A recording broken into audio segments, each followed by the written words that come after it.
여러분 안녕하세요. 최근 들어서 많은 분들이 관심을 갖고 있는 게 과연 인플레이션이 주식시장에는 어떤 영향을 미치느냐. 일부 이제 미국을 비롯해서 선진국들에서는 이제 백신이 많이 보급됨에 따라서 경기 회복에 대한 기대가 많아지고 그러면서 이제 물가가 상승하니까 이게 앞으로 주식시장에 어떤 영향을 미칠 거냐 이런 데 대해서 궁금하게 생각하시는 분들이 굉장히 많습니다. 그래서 오늘은 제가 인플레이션과 주가를 여러분하고 같이 한번 생각해 보려고 합니다. 실제로 최근에 여러 지표를 보면은 물가가 곳곳에서 많이 올라가고 있는 것도 사실입니다. 예를 들어서 여러분 원자재 가격, 원유, 또 콩, 대두, 또 구리 이런 것들이 많이 올라갔어요. 거기다가 또 국가별로 보면은 브라질 같은 데는 물가 상승이 심각한 단계에 있고요. 한국도 사실 집값이 너무 올라간 거 아닙니까? 곳곳에서 이런 물가 상승이 많이 이루어지고 있습니다. 물론 이 물가 상승의 원인은 다양합니다. 코로나로 인한 경기 부양책, 돈이 너무 많이 풀렸다, 재정을 너무 많이 지출한다, 당연히 물가 상승의 원인이 되는 게 사실입니다. 또 일부에서는 정책의 실패로 물가가 일어나기도 해요. 한국의 집값은 많은 경제학자들은 정책 실패라고 생각합니다. 어찌됐든 이 많은 요인들이 합해져서 물가가 상승하는 거고, 물가가 전반적으로 상승하면은 이걸 우리는 인플레이션이라고 부릅니다. 인플레이션과 물가 상승은 반드시 동의어가 아닙니다. 어떤 한 제품의 가격이 올라간다, 그건 물가 상승이에요. 근데 물가 상승이 전 경제에 파급될 때 인플레이션이라고 얘기합니다. 그런데 통계를 보시면은 우리나라를 비롯해서 OECD는 1980년대 보면은 평균 1년의 물가 상승률이 여러분 얼마나 됐을 것 같아요? 그때는 물가가 정말 많이 올라갔어요. 15%를 한때 초과했습니다.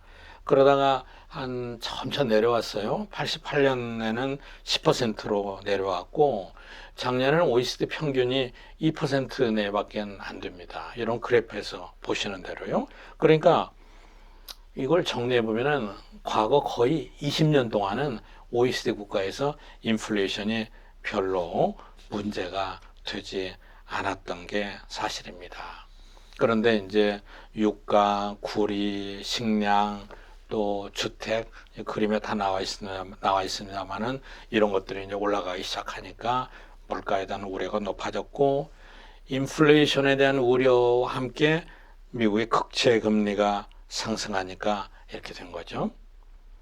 그런데 정말 인플레이션이 나타나면 주가가 하락할까요? 아니면 상승할까요?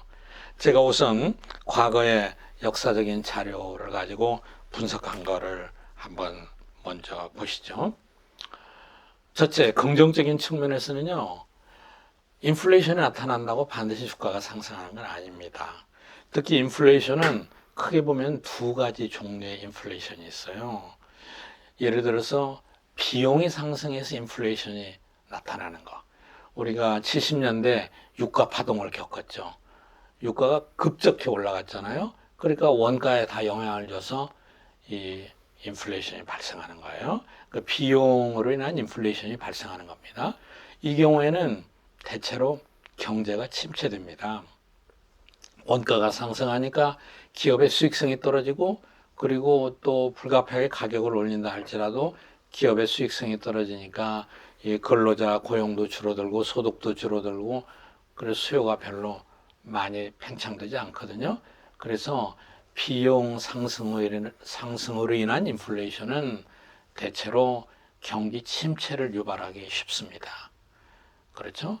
스태그플레이션이라는 단어도 있죠. 경기는 침체하면서 인플레만 나타나고 또 다른 인플레이션은 수요가 늘어나면서 인플레이션이 생기는 거예요. 사람들의 소득이 늘어났다, 경기가 회복된다, 그리고 그동안 여러 가지 요인으로 억눌렸던 소비가 늘어난다. 그럼 사람들의 수요가 늘어나면서 인플레이션이 생기는 거예요. 이거를 수요 견인 인플레이션이다. 디맨드 풀 이런 얘기를 쓰는데 요즘이 바로 어디에 속해요? 후자에 속하죠.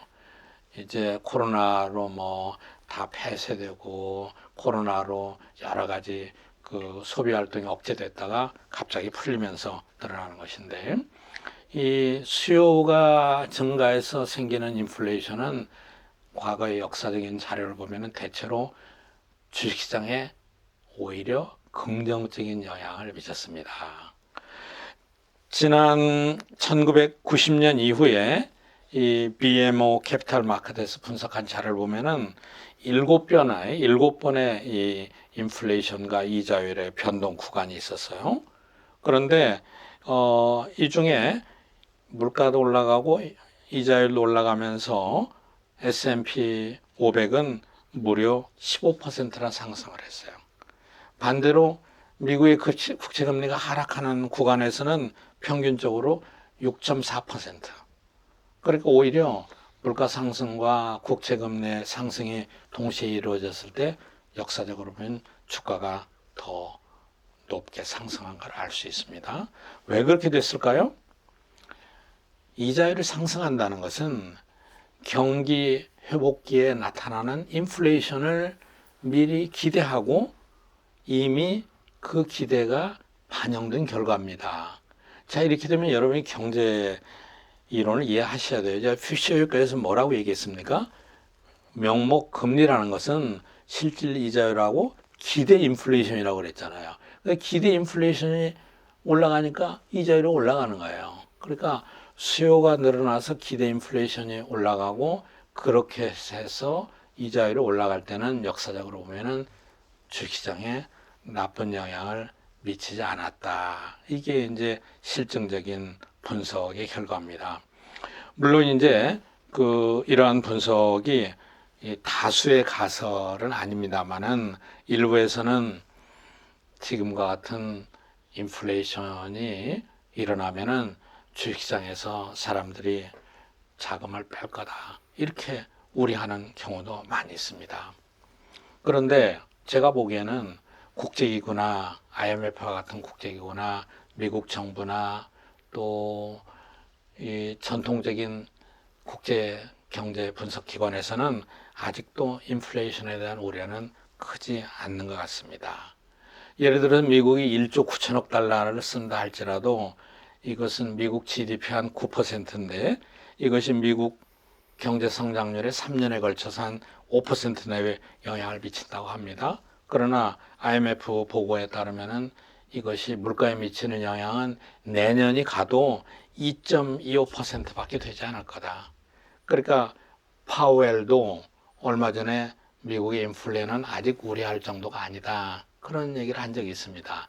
제가 오늘 녹화하는 날이 3월 17일인데 내일 모레 사이에 미국의 FRB에서 중요한 결정을 하고 발표를 합니다. 그때 뭐라고 나올지 모르겠습니다만은 제 예측은 인플레이션은 아직 크게 우려할 단계가 아니다라고 나올 가능성이 많습니다. 혹시 이 반대로 나와도 여러분 너무 절망하지는 마십시오. 요즘에 인플레이션이 나타나는 것은 경기 회복의 하나의 사인으로 나타나는 것입니다. 경기가 회복되고 기업의 수익성이 좋으면은 주식시장에 나쁜 영향을 미칠 수가 없는 거죠. 왜 이렇게 긍정적인 전망을 하느냐고 저한테 물어보시면은 제 개인의 생각도 있습니다만은 역시 경제 전문가들은 많은 분석을 해요. 지금까지 이제 분석한 자료를 보면은 최근에 IMF에서 나온 자료인데 글로벌라이제이션 때문에 이 세계 전반적으로 재화나 서비스가 유통이 너무 많아요. 그러니까 예전처럼 특정한 제품이 공급 부족으로 인해서 물가가 상승할 가능성이 그렇게 많지 않습니다. 두 번째는 자동화가 많이 이루어졌어요. 그래서 자본에 대한 상대 가격이 저렴해졌고 또 모든 것이 자동화되면 어때요? 자본이 적게 들어갈 수도 있고 비용이 절약되잖아요. 그래서 인플레에 대한 우려가 과거보다 적고 또 하나는 피셔 효과. 사람들의 기대 인플레이션이 그렇게 높지는 않는 것 같습니다. 여러분 오늘은 주식시장과 인플레이션에 대해서 생각해 봤는데 여러 가지 논란들이 많이 있는 게 사실이죠. 그러나 여러분 정확한 경제적인 이론으로 세상을 분석하는 습관을 가지셔야 됩니다. 경제학자처럼 생각하셔야 됩니다.